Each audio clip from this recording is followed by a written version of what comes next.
deeper into who you are.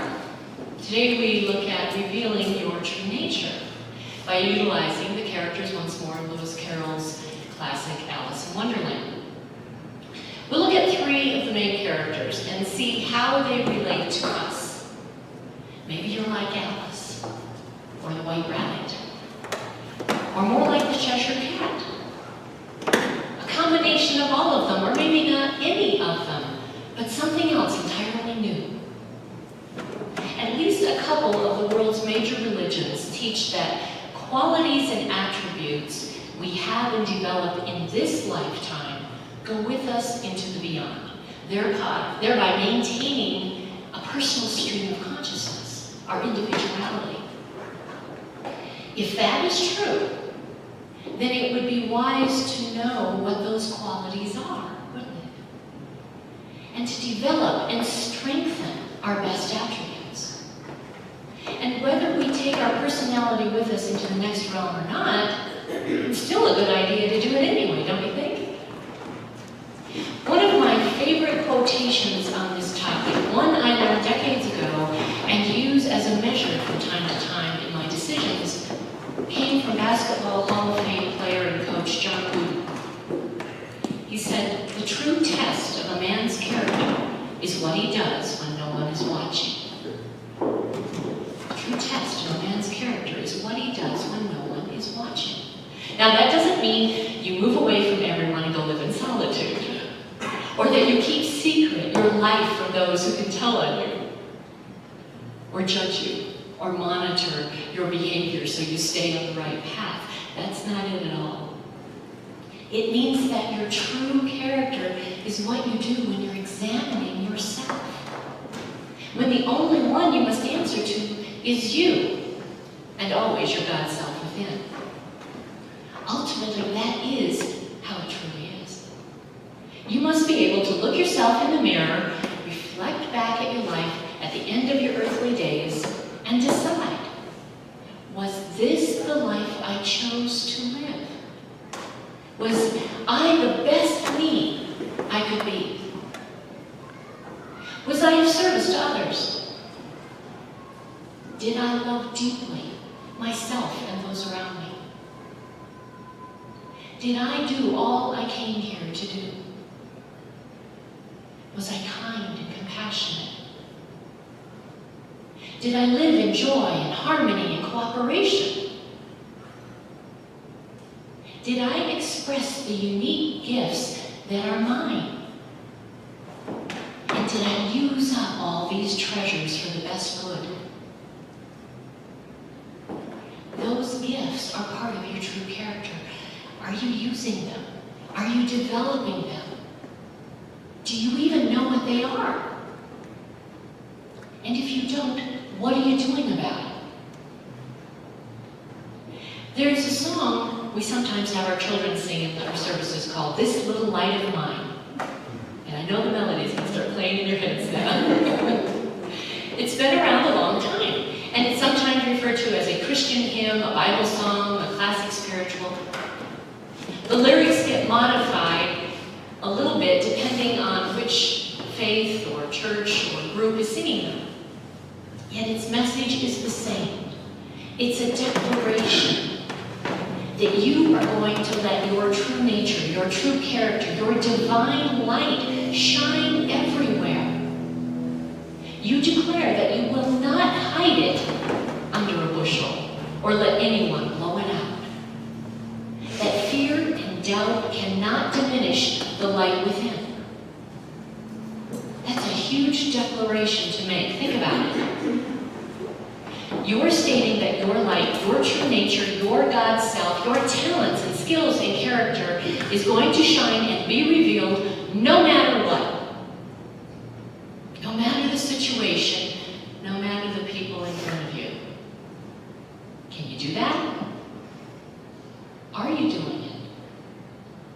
Or do we sometimes hide our divine light in certain situations or with certain people so they don't judge us, laugh at us, leave us, or maybe so they'll stay away from us? I would venture to say that the only ones who are their true nature in every situation, no matter where they are or who they're with, are babies and small children. They haven't yet learned to hide their light. All they know is their true nature, their divine self, that loving spark of God. And didn't the Master Teacher Jesus tell us, except ye be converted and become as little children, you shall not enter into the kingdom of heaven? It's from Matthew. Until you change your mind, your thinking, be converted, and become as little children, be humble like a child. Be open to your God self. You can't enter into the kingdom of heaven, which you might remember, Jesus also taught, heaven is within. Until you change your thinking, you can't know the peace within, the God within. Ernest Holmes wrote that only that can return to heaven which was born in heaven. And since heaven is not a place, but a state of consciousness, the return must be a recognition that heaven is already within. The Son of Man, who is also the Son of God, is already in heaven and knows it not. Whenever you go within to that sacred space, connecting with the divine intelligence and love, the true nature of who you are, and let it be the light in you, in your actions, your words, to be the basis for your thoughts, you will be divinely guided. There will be no room for fear or doubt. Let's get back to Alice and the other characters. What do they demonstrate or teach us about our true nature? We'll start with Alice. We might see her initially as innocent and gentle, confused, lost, so full of curiosity that keeps leading her deeper and deeper into adventures and predicaments, all of which have the way of turning out for her good, don't they? The caterpillar asks Alice, "Who are you?" while blowing smoke in her face. And we might interpret that to mean that she's in a fog. She doesn't really know who she is. Let's digress for a moment to the caterpillar. Who was he? One interpretation states the caterpillar knows full well who he is and what his transformation will do to and for him. He does not for one moment doubt or fear this process, the change from a caterpillar to a butterfly. He is aware that it is normal and expected, that this state will not change his unique individuality or essence. We do not lose anything in such a change. We too are all we were and so much more. The caterpillar knows who he is, and that the changing in form is part of him. His past is just as much a part of him as his future will be. He fully embraces all of his true nature and is the same character, in essence, no matter what form he takes. And isn't that true for all of us? As we are born and grow and mature and age, our bodies change form continually. Have you noticed that? So he asks Alice again, "Who are you?" And finally she replies, stuttering, I hardly know, sir. Just at present I know, at least I know who I was when I got up this morning, but I think I must have changed several times since then. I can't understand myself to begin with, and being so many different sizes in a day is very confusing." How many of you can relate to that honest answer? One writer stated that Alice reflects our doubts, fears, and concerns of transformation when she declares, "I wonder if I've changed in the night. Let me think, was I the same when I got up this morning? But if I am not the same, who in the world am I?" One of the things I noticed about the Disney version is that many of the other characters seem to be concerned about changing Alice, to have her learn better manners, to slow down on her journey, or to not think such wild ideas, to conform to current standards and rules and not go off on her own adventures. But as we know, she did it anyway. She was listening to a higher calling, to explore, to test the boundaries of her fears and her courage, to seek out diversity of other life forms. To do those things, there had to be a deep trust within her to go so boldly into one scenario after another without any apparent fear of how it would be resolved or where help and guidance would come from. And through it all, when being teased and ridiculed by the flowers or put on trial by the Queen of Hearts, she remained steadfast to her inquisitive self, her innocent, gentle, true nature. We could learn from Alice. We could learn to be more trusting of the God within. We could learn to seek and demonstrate freedom, our soul's divine birthright. Freedom of creating our lives according to our heart's calling and desires.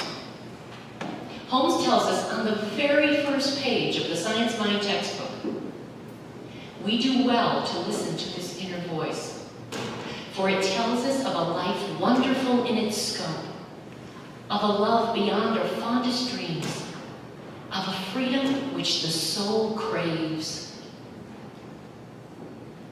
We combine this love with the law of God. Love and law, two sides of the same coin. We utilize both through our words of creation, through our thinking patterns and habitual actions, as well as through those spontaneously and powerfully passionate moments of inspiration. The universe never plays favorites. Love and law and the creative process are based on principles. When you know about how to use those principles, you get to be more directive, more effective with your creations through prayer. When you stop holding back because of some fear, the possibilities are unlimited. I got a glimpse into this very lesson this past week. I've shared with a few people over the years about a book I want to write, a memoir of sorts, about my life's journey and the lessons it provided me on the spiritual path, lessons that put me on the spiritual path in the first place. Yet for years and years, I've been fearful of writing it.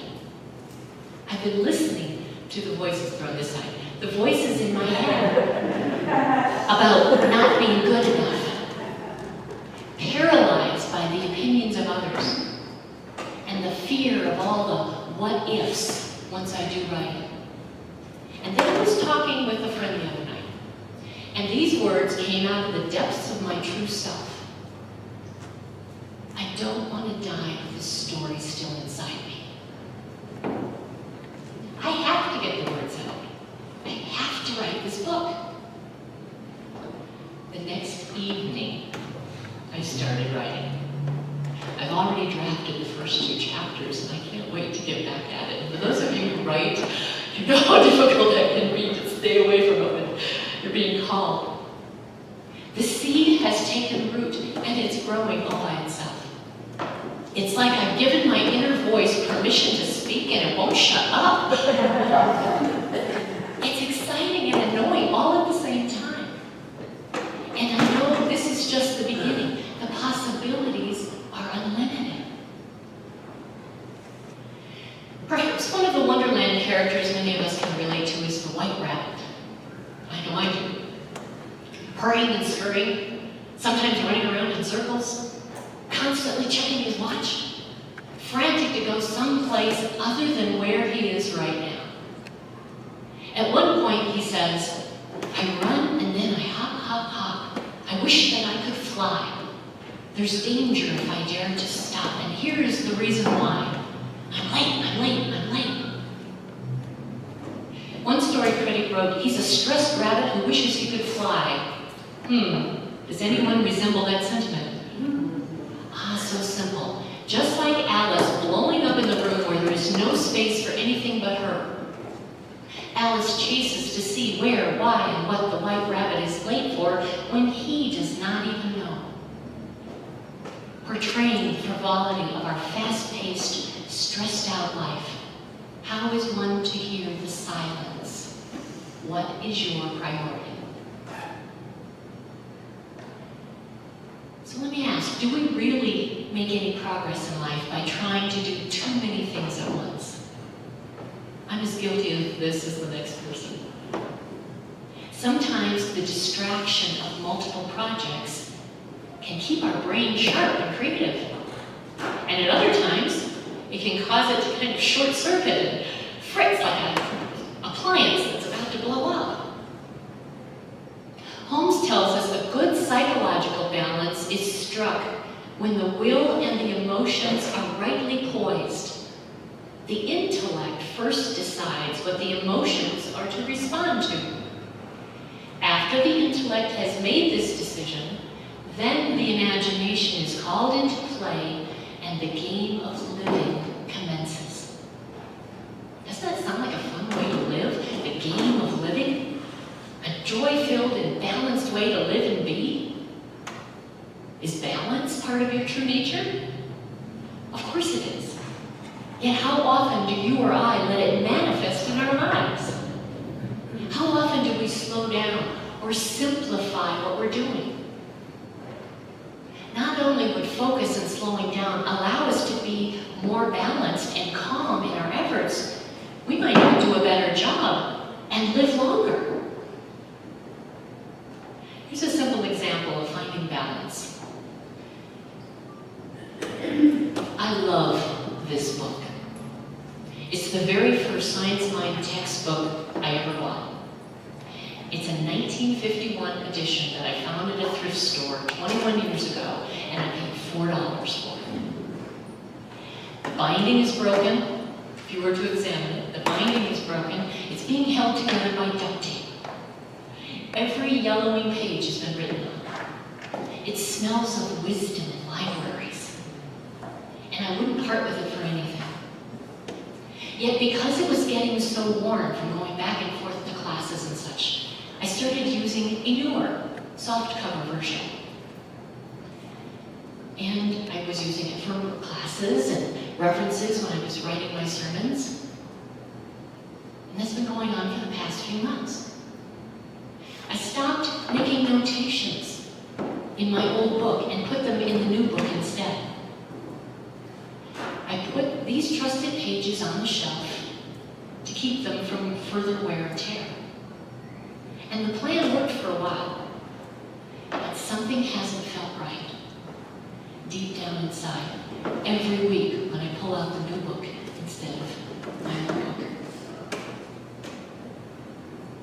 There was a short circuit in the connection that I felt with this text. Yesterday, I pulled my worn friend from the shelf. I removed most of the sticky notes on all the pages. And I added more duct tape to the bindings.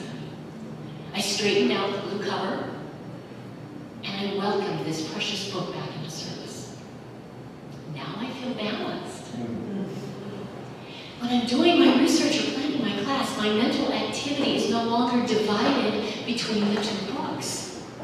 It was a powerful shift in consciousness for me, and one I recognized immediately. Such a little change, such a big awareness to recognize. What shift in consciousness is calling to you?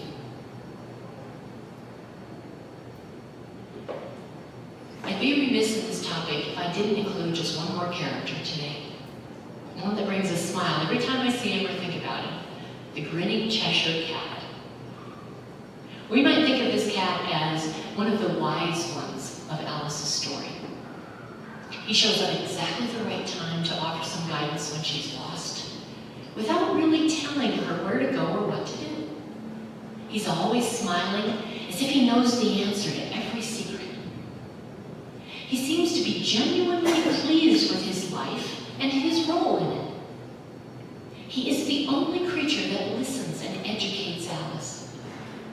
When she asks for help, "Would you tell me, please, which way I ought to go from here?" He smiles and replies, "That depends a good deal on where you want to get to." "I don't much care where," Alice replied. "Then it doesn't matter which way you go," chides the cat. "So long as I get somewhere," urges Alice. "Oh, you're sure to do that," said the cat, "if you only walk long enough." "But I don't want to go among mad people," cries Alice. "Oh, you can't help that," said the cat. "We're all mad here. I'm mad, you're mad, we're all mad."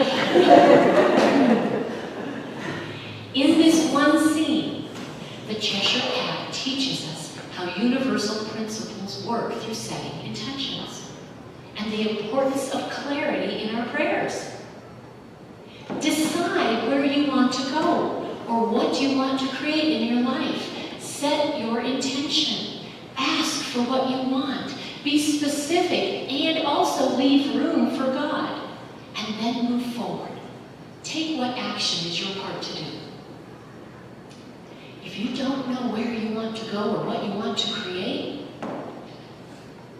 you need to know you will still create by default, but it may not be what you truly desire or what you wish to express as your true nature.